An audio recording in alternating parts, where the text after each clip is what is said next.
How are y'all? Welcome to Kim in the Kitchen. I'm Kim. I'm a wife, mother of two beautiful girls, and I love to cook. So that's what I'm doing for you guys. I'm going to do all things in my kitchen. We're going to bake, we're going to cook, we're going to get some stuff out of the garden and can. We're going to do all kinds of stuff. And all of this we're going to do on a budget. So if you're interested in being budget savvy, watching what you spend, and feeding your family good food for not a lot of money, you need to like, share, and subscribe. Today we're going to be making homemade apple bread. So we're going to start with some ingredients. I already have my oven preheated to 350. So let's go ahead and get started making this yummy apple bread.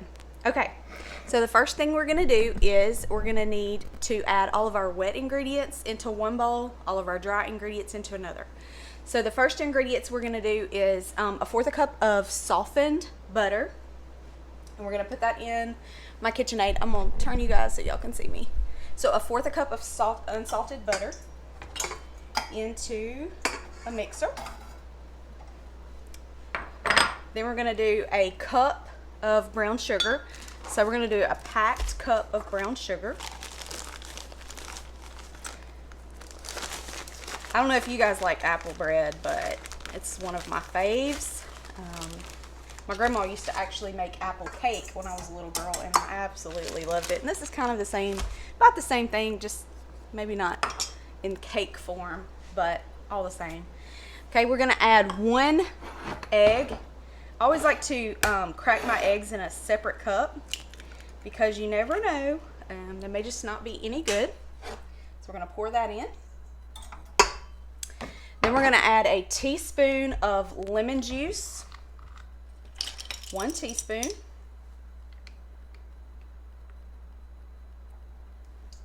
And a teaspoon of vanilla. Okay. Now, the next ingredient can be applesauce. I, however, make my own apple butter from my house here. I have apple trees, and so I make my own apple butter. So I use apple butter, and we're going to use about a cup of that. So I'm going to use almost all of this container of apple butter. And this is some yummy goodness right here, y'all. I'm telling you, you'll love it. I'll share that recipe with you guys a little later. All right, so that's all of our wet ingredients. We're going to go ahead and mix that for just a second and get that going.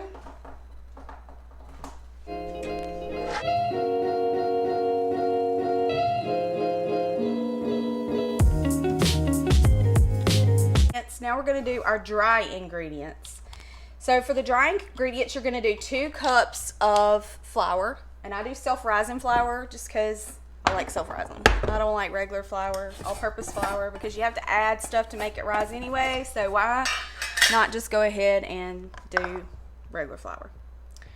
So we're going to do the 2 cups of flour. Make sure you pack that cup down so it's good and level.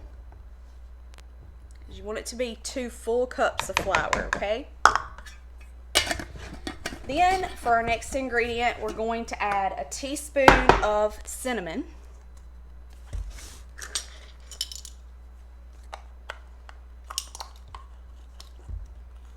So 1 teaspoon of cinnamon. And then I add 1 teaspoon of pumpkin pie spice. Now what this is, this has cloves, cinnamon, ginger, and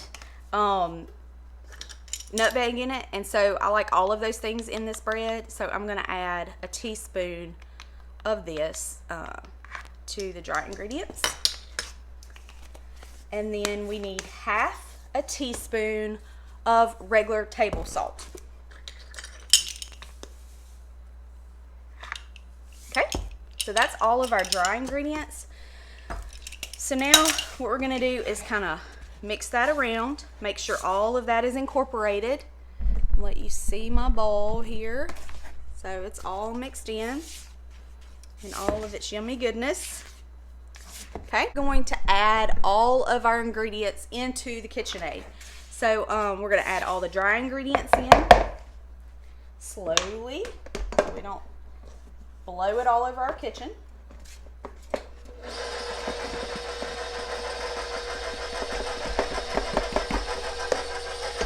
And we're going to let that mix up for a few minutes.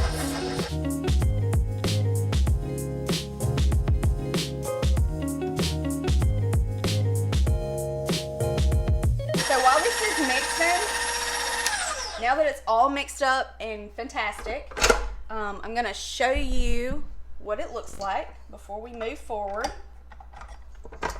It's kind of a little bit thicker than a cake batter consistency, and that's okay. So because what we're going to add now is going to help it be a little bit, it's going to help it like be a little more moist once it gets through cooking. So now what we're going to add is a cup and a half of chopped apples. You can do yours smaller. I kind of like mine big, so but however you want to do your apples is perfectly fine. So chop your apples up. We're going to put that in that bowl.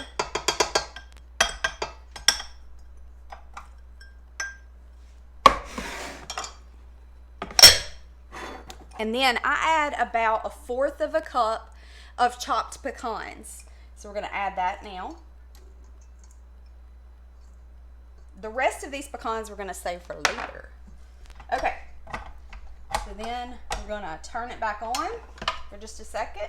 Mix all these ingredients together so they're all mixed and super yummy together.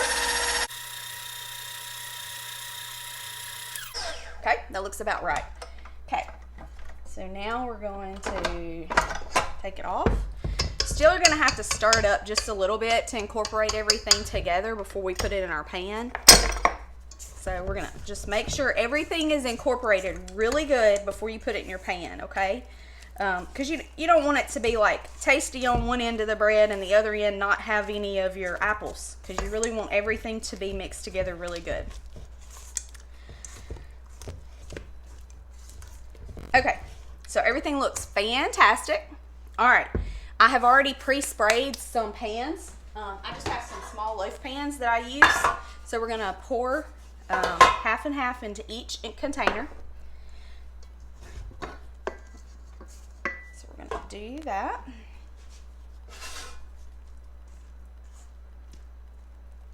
All right, other half in this bowl.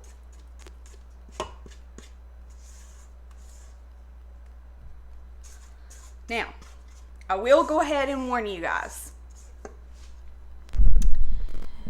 This is going to have your kids running out of their rooms, your husband, your spouse, whoever, running out, because in about 15 minutes, once you put this in the oven, it's going to smell heavenly. I'm just saying.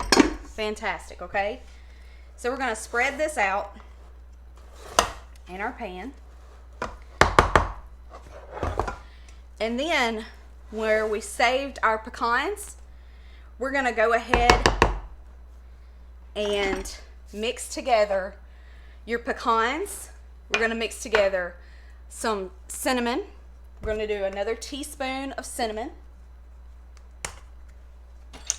You can never have enough cinnamon. I'm just saying, cinnamon and apples are just amazing anyway. So you just know it's going to be good. And then I'm going to do a tablespoon to 2 tablespoons. I'm going to do 2 tablespoons of brown sugar. Okay? Then we're going to mix that up.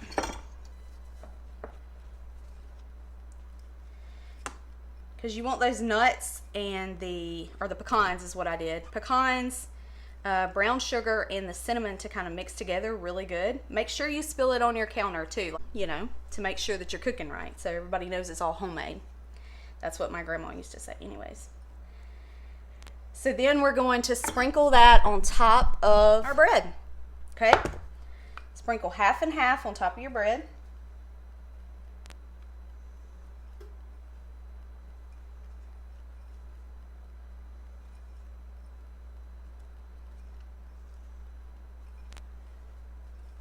Okay, All right, so now our fantastic apple bread is ready to go in the oven. I have 2 pans, one to eat, one to share, or one to freeze. Either way, they freeze fantastically. You can thaw them out and chop them and pop them in the oven, pop them in the toaster, whatever. We're gonna go ahead and put this in the oven. It's a preheated 350-degree oven for about 50 to 60 minutes. It's gonna take a little bit of time because this is a thick bread. So just watch it. I assure you, you're gonna start smelling it, and you'll know, if you know what I mean, you'll know when it's ready. So we're gonna go ahead and put it in a 350-degree oven for 50 to 60 minutes, depending on your oven.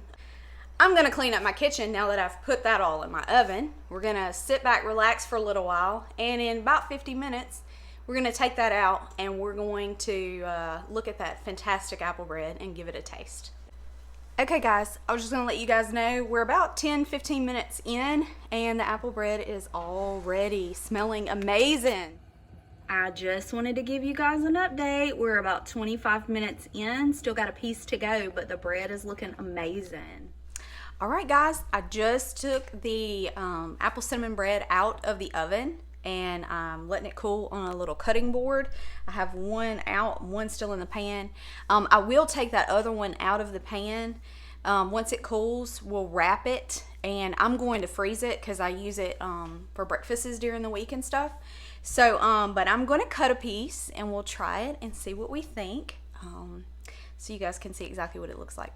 I know, I wish I had smell-o-vision because it smells amazing in my house right now, but and I'm sad because my kids are both gone, and so is my husband. So sad for them. I get to try it hot. A little saying my grandfather used to say is my grandmother used to make cakes on the weekends, and she would always make them and put them in her cake container, and then would go back in there in a little bit, and a piece of the cake would be missing. And my grandmother would always fuss at my grandfather, and he would say, "Well, babe, I had to ventilate it so it could breathe. So I'm going to ventilate this bread for us so it can breathe until my people get home, and then they can try it." It is amazing. So I'm going to cut us a piece to where you can see it. Oh my goodness, guys. It just looks so yummy. You can see all of the apples in there. And this will stay really good. Even once you freeze it, if you get it back out of the freezer and let it sit on the counter for a little bit and thaw out, it'll be exactly the same as it was when you put it in the freezer. So let's take a bite and see what we think. Oh y'all, it is so soft and yummy. All right, here we go. First taste test. Oh my goodness. It's so good. It's so good. All right, you guys. Thank y'all so much for joining me on my first episode of Kim in the Kitchen. I hope that you will continue to join me throughout the next weeks, months, year. Thanks again. If you do enjoy cooking anything in the kitchen, like, share, and subscribe. Tell your friends. Comment below anything that you would like to see me cook, and I will certainly try. If I have not cooked before, I will find a recipe and cook it. If I have cooked it before, I will share my recipe with you. I will also try to share this recipe at the bottom so you guys will have it, know exactly how to make it. Thank you guys, and y'all have a great day.